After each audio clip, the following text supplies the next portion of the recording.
how I became who I am today. And it comes back from hard work. It comes back from having that very minimalistic mindset.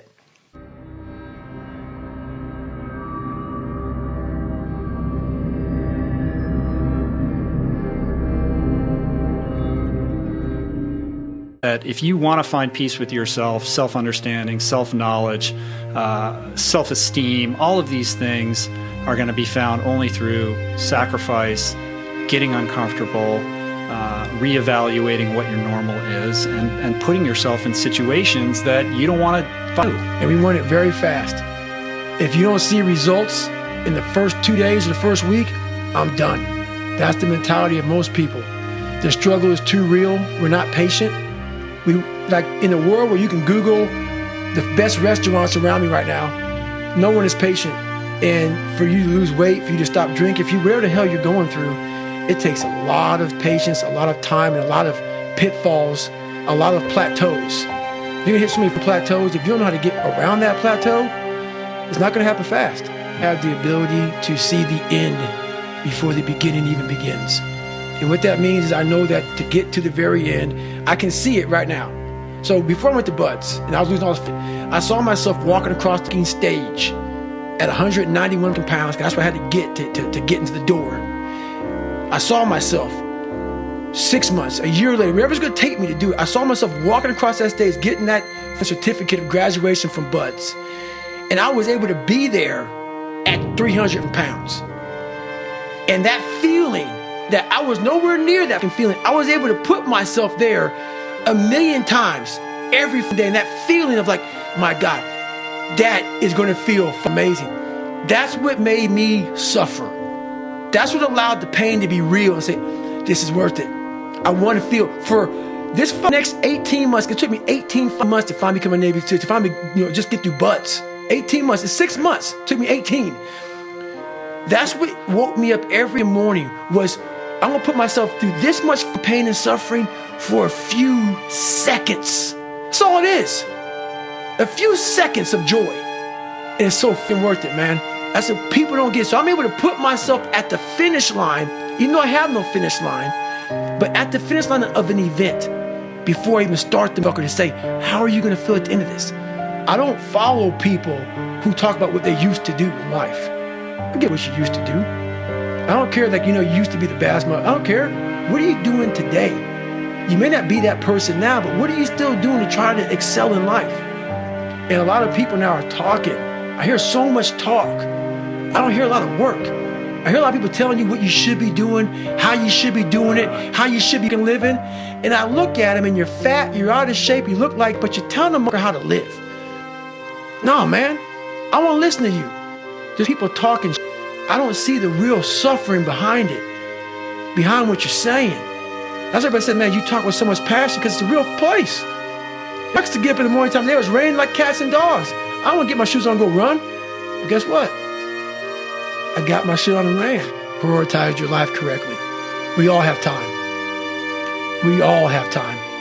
What you've done wrong is that you didn't prioritize yourself.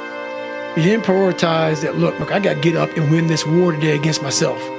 I need to look better. I need to feel better. I need to eat better. I need to prioritize time. Or I got to run 100 miles on broken feet. Or you got to do whatever that. It is. That's it. Unreal how much time you waste during the day. And most of it is on these computers, phones, Instagramming back and forth, whatever the heck you call it nowadays, tweeting and texting. We waste so much time on our little gadgets. It's unreal. And we talk about we have no time. If you really you have to take your day and write down this one day. Everything you do, write that down. And you're like, my God, I am wasting so much time on frivolous shit. It's not even funny. I mean, it will, if it doesn't infuriate you, it should. Because there's so much time. I can't get it in. Look at your schedule. You just wasted 7 hours today on it. I mean, and you don't have an hour a day to try to get something in for yourself. I guarantee everybody can find an hour. Honestly, they have the woe is me mentality. It's too hard. Life isn't fair. These things in life are not easy for me. You look to your left, you look to your right, and you start to judge yourself off other people. Like if you're a female, well, she's skinny and she doesn't work out as hard as I do, Everything starts to corrupt your mind. You start to look around too much at other people and what they're doing, and that starts to corrupt your own dialogue. We are judging ourselves against too many people. You have to judge yourself against yourself. And that's the one thing I started learning, man. This isn't a race against me and Rich Roll. This is a race against David Goggins and David Goggins alone. And once you can silence all the outside interference and things that are attracting your mind to everything, you can then start to grow and realizing, I'm stressed out for no reason. This is my own little race. This is my own timeline, and this is how I'm going to run it. With these things in our pockets. No, but the one thing I'm most scared of in the world is losing touch with the best thing in the world is your mind. Your mindset, how you can picture yourself, how you can focus, how you can drive, how you can put yourself in so many situations to get out of it. Because those headphones we listen to, those phones that we Google to find information, there's so many situations in my life not going to help me. It's not going to help me. And you're able to just turn that off. So fast, because I know what's helped me.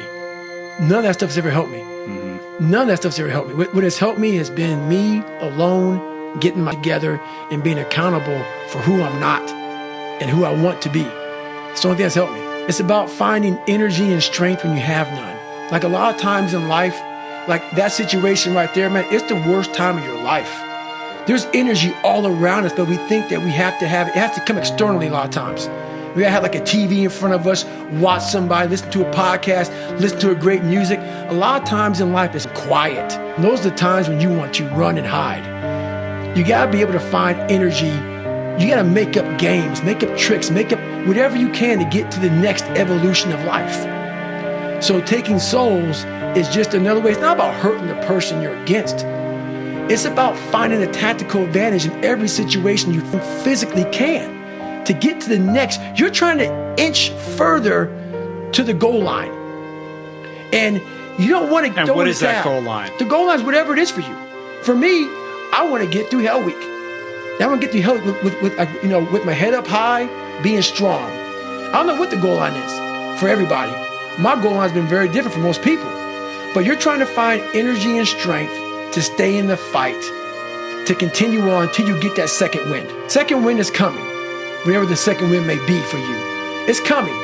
But what happens is we get so stressed out that the end is so far away that we just can't find another foothold or another handhold, so we jump off the cliff and we just fall. Well, like I've said a million times before, the most important conversation is the one you have with yourself. You wake up with it, you walk around with it, you go to bed with it. Eventually, you act on it. Sometimes you act on it good, sometimes bad. You got to change the internal dialogue. That person in your head that's talking to you, until you change the internal dialogue in your head, until you callous over the victim's mentality that the world is out to get you because of you are the only, you got to change that, man. Yeah, but you don't understand my life, David. Yeah, I do. That's the thing about it. And that's why I can talk about it. But yeah, I get what you're saying.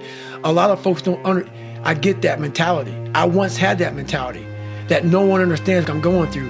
And if you keep that mentality, you're going to stay in the same exact spot that you're in, that no one understands. I used to hate people not liking me. One of the hardest things in the world for me at a young age was, my God, I just want to fit in. I want to fit in. I want you to like me. So that's a horrible place to be in life because you lose yourself. When you want to fit in with people so badly, normal people, no better than you. You do whatever you can to fit in. That's a bad place to be. You lose yourself in trying to create a character that other people will accept. That's where I found a lot of joy, man. This is God. This is me. I speak in the third person. If I got something going on, I'm still working on myself. Take it or leave it. You don't like me? Take a number and get in line, man. Greater the suffer, the greater the peace I found. But you have to reflect on where you came from. From the dungeon of hell that I came from, I had to reflect on it to find final peace and be able to say, well, if you die in this bed at 40 years old, I'm the happiest in the world because I did it. I pissed people off along the way. Some people don't like me, Merry Christmas, whatever. But you can finally look in the mirror and you can cuss on Rich Roll's shit. Don't care what they say about you and be happy with it. Why do you think a book that I self-published, is doing so well with the story that's up? People like, I'll never forget, I went to a publishing house, like, who's going to resonate with this story? No one's going to buy this book. I'm like, are you not in the world? Are you not in society? You're never alone. Everybody's going through. So when people get this mentality of like, you don't understand me, you can rock to someone that can understand you if they're willing to break themselves down and stop hiding. A lot of people understand you, but you got to stop hiding. And that's why I tell people, a lot of people are going through, they just hide better than you did.